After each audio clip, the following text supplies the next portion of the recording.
आता गोरे कोण आहेत हे मी काल सांगितलं की मला गोरे कोण आहेत हे चांगलं माहित आहे.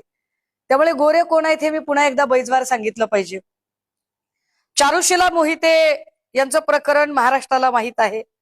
चारुशिला मोहिते नावाच्या महिलेला स्वतःचे नग्न फोटो पाठवले म्हणून या प्रकरणामध्ये जयकुमार गोरे यांच्यावर पोलीस कंप्लेंट झाली. नंतर त्या पोलीस कंप्लेंटचं बरेच काही गोष्टी झाल्या. महाराष्ट्राला माहित आहे की मग त्या महिलेला एका खंडणीच्या प्रकरणामध्येच गुंतवण्याचाही प्रयत्न झाला. आता ती महिला त्यातनं बाहेर आहे. काल पुन्हा त्या बिचारीला खूप प्रेशराईज केलं जात होतं. काल जेव्हा मी त्याच्यावर बोलले त्यावेळेला पुन्हा एकदा तिला खूप प्रेशराईज करणारे कॉल येत होते. आता या सगळ्या प्रकरणामध्ये माध्यमांनी 1 कोटी रुपये आणि चारुशिला मोहिते यांना दाखवलं खरं, ते सगळीकडे दिसलं. पण ऑनरेबल कोर्टाची निरीक्षणं कदाचित माध्यमांनी नंतर दाखवली नाही.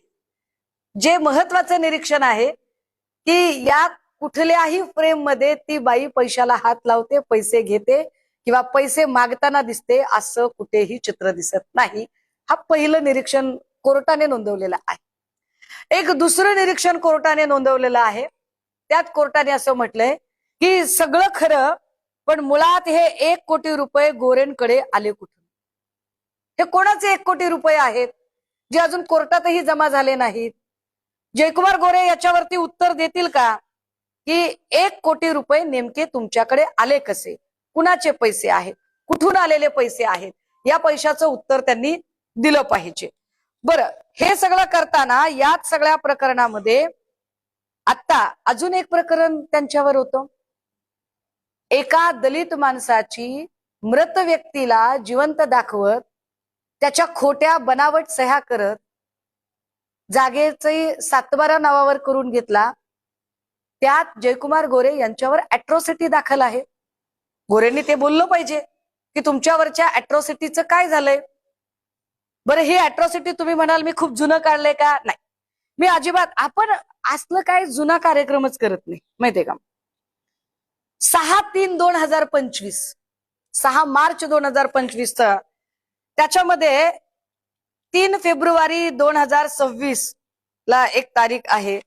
आणि विशेष म्हणजे या सगळ्या प्रकरणामध्ये 8/5/2026 ला नॉन बेलेबल वॉरंट जाहीर झालं जयकुमार गोरेसाठी. 8 मे 2026. आत्ता जून महिन्यात 8 तारखेला काय गोरे, अहो काय पालकमंत्री आहे का, कोण आहे तुम्ही? तुमच्या नावानं समन्स निघायला लागले.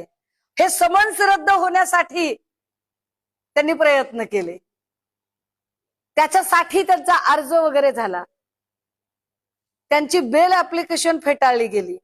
ह्या सगळ्यांवर गोरे कधी बोलणार आहेत का? म्हणजे तुम्ही बघा, एखाद्या माणसाला एखाद्याने फसवलेलं असू शकतं. आपण असं गृहीत धरू की चारुशिला मोहितेने जयकुमार गोरेंना फसवलं किंवा अडकवलं. मृत व्यक्तीने कसं काय फसवलं असेल बरं? मृत व्यक्ती, मग त्याचं काय झालं? त्याच्या जमीन हडपेचा केस काय झालं बरं? ही केस कोर्टात आहे, ह्याचं समन्स आहे. मी तुम्हाला जून महिन्यातली गोष्ट सांगते. ही जून महिन्यात घडलेलं हे सगळं आहे. ही समन्सची कॉपी आहे. याच्यामध्ये स्पष्टपणे सांगितलेलं आहे आरोपी क्रमांक 1, 3, 4 हजर त्यांचे वकील हजर मूळ फिर्यादी 260 आरोपी क्रमांक 2 तर्फे गैरहजेरीचा माफी अर्ज, त्यावर सरकारी वकिलांनी कोणतीही हरकत न घेतल्याने सदर अर्ज मंजूर करण्यात आला. सरकारी वकिलाने त्याच्यात हरकत घेतली नाही. आता सरकारी वकिलांनी का हरकत घेतली नाही हा एक पुन्हा संशोधनाचा मुद्दा आहे. पण क्लिअर कट मंत्री असणाऱ्या माणसावर, म्हणजे जी भाजपा सांगते की हम बडे बेदाग है, मेरा कफन तुम्हारे कफन से बहुत ज्यादा सफेद है, तर त्या भाजपने ह्या सगळ्यांची उत्तरं दिली पाहिजे की यार तुमच्या मंत्र्यांवर काय काय डाग आहेत ते बघा, याच्यावर बोला. त्यांच्या टॅटोधारी भक्तीनी काही पावाचा तुकडा खाऊन भुंकणारे बोललं पाहिजे. या सगळ्या लोकांनी बोलत नाहीत चला हे सगळे. बघा गोरेंवर केसेस किती आहेत सध्याच्या.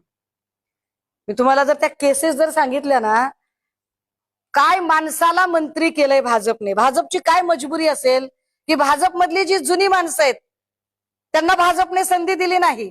काँग्रेसमधनं एक माणूस आयात केला जातो. जयकुमार गोरे काँग्रेसमध्ये होते. म्हणजे काय ते सांगतात भाजपचे काही लोक तुम्ही अमुक, मी तर कुठल्या पक्षात गेलेच नाही कधी सोडा, पण बाहेरून आलेल्या माणसाला मंत्रीपद देताना त्या माणसाचा पोर्टफोलिओ काय होता, भाजपकडे कोण किती भ्रष्टाचार केला त्यावर त्याची पोस्ट किती मोठी ते ठरते बघा. दहिवडी पोलीस स्टेशन, गुन्हा रजिस्टर नंबर 54/94, कलम काय आहेत, 324, 342, 323, 504, 506, 34. बरं, दहिवडी पोलीस स्टेशन मध्ये 29/94 गुन्हे कुठले दाखल आहेत, 323, 506. दहिवडी पोलीस स्टेशन मध्येच 03/2007 कलम काय आहेत, 188, बीपी ऍक्ट कलम 37, 1, 3, 135. दहिवडी पोलीस स्टेशन मध्येच 92/2009 कलम काय लागली आहेत, 307, 343, 420. असं एक कलम आहे का की जे गोरेवर लागलेलं नाहीये? मी ऑन रेकॉर्ड बोलते. हा, गोरेंना माझ्या या सगळ्या प्रश्नांवर उत्तरं द्यायची असतील तर गोरेंनी फक्त एवढं लक्षात ठेवायचं की दुसरा एपिसोड मला उघडायला भाग पडायचा नाही. मी लगेच दुसरा एपिसोड उघड करेन. हा, मी जरा पुढचा जरा गुन्हा वाचून दाखवला पाहिजे. दहिवडी पोलीस स्टेशन मध्येच 7/2010 कलम काय आहेत, 188, बीपी ऍक्ट हे वाचून झालं. दहिवडी पोलीस स्टेशन मध्येच 22/2010 188, बीपी ऍक्ट कलम 37. दहिवडी पोलीस स्टेशन मध्येच 160/2013 कलम 141, 143, 147. दहिवडी पोलीस स्टेशन मध्येच 161/94 कलम काय आहेत, 452, 323, 504, 506, 34. दहिवडी पोलीस स्टेशन मध्येच 39/2015 कलम काय आहेत, 143, 147, 148, 149, 326, 312, 313, 504, 506, 427, 353. दहिवडी पोलीस स्टेशन मध्येच 24/2020 गुन्हा दाखल आहे.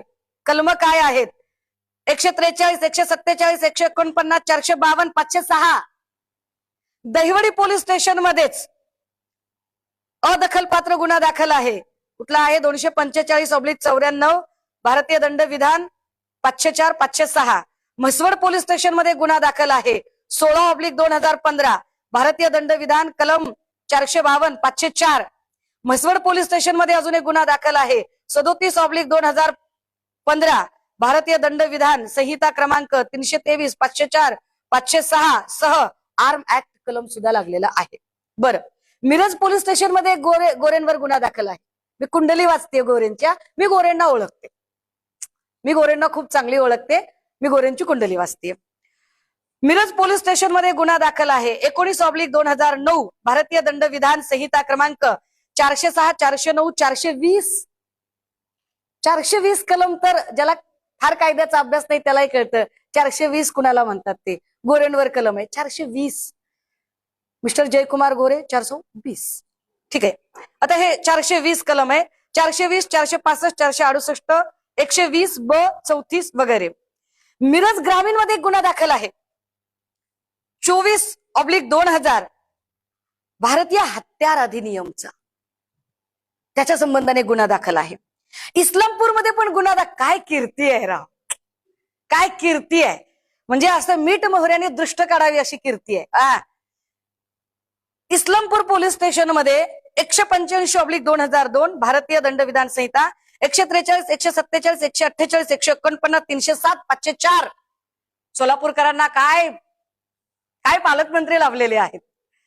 चला पुढे, सातारा शहर पोलीस स्टेशन मध्ये पण एक गुन्हा दाखल आहे 803/2016 आणि कलम आहेत भारतीय दंडविधान संहिता 354. 354 कशात लागतं हे मी सांगायची गरज नाही. प्रभू श्रीरामाचा वारसा सांगणारा पक्ष, ज्या प्रभू श्रीरामाने एक पत्नी, एक वचनी, एक बानी असा विचार सांगितला होता, तिथे 354 कलम आहे या माणसावर. आयटी ऍक्ट 67 अ.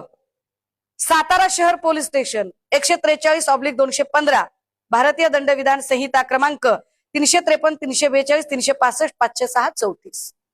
मी साधारणतः तुम्हाला 19 गुन्हे वाचून दाखवले. दादा हो, पत्रकार, सजग पत्रकारांना ही साधी गोष्ट माहिती असेल. एक साधारण 4 ते 5 गुन्ह्यांपेक्षा जास्त गुन्हे जेव्हा दाखल होतात तेव्हा मोकाची फाईल तयार होते. भाजपा अनेक लोकांवर मोका लावायला तयार होते.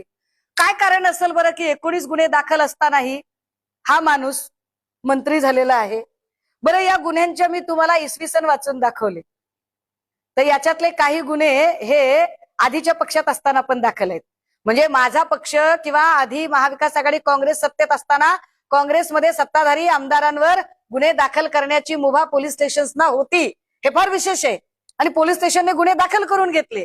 हे गुन्हे सगळे दाखल होते. कदाचित हे गुन्हे दाखल होते म्हणून गोरेंनी भाजपकडे उडी मारली का?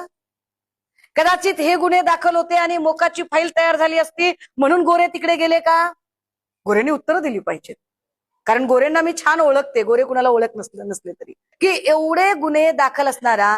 आणि आता मला फडणवीसांनाही मी विचारलं पाहिजे की अशी काय मजबुरी आहे तुमची, की ज्यांनी भाजपच्या सत्तेचं वारूळ बांधलं ते भाजपचे जुने जाणते सगळे जुने लोक सोडून तुम्हाला पक्ष बदललेला आणि साधारणतः एवढे गंभीर गुन्हे अंगावर असणारा हा माणूस तुम्हाला मंत्री म्हणून घ्यावा लागला. अशी काय मजबुरी आहे? काय भाजपकडे माणसं नाहीयेत? किती लोकांचे नेते चोरता. बरं, चोरताना जरा चांगला तरी माल, असं सेलमध्ये आउटडेटेड झालेला माल काय चोरताय?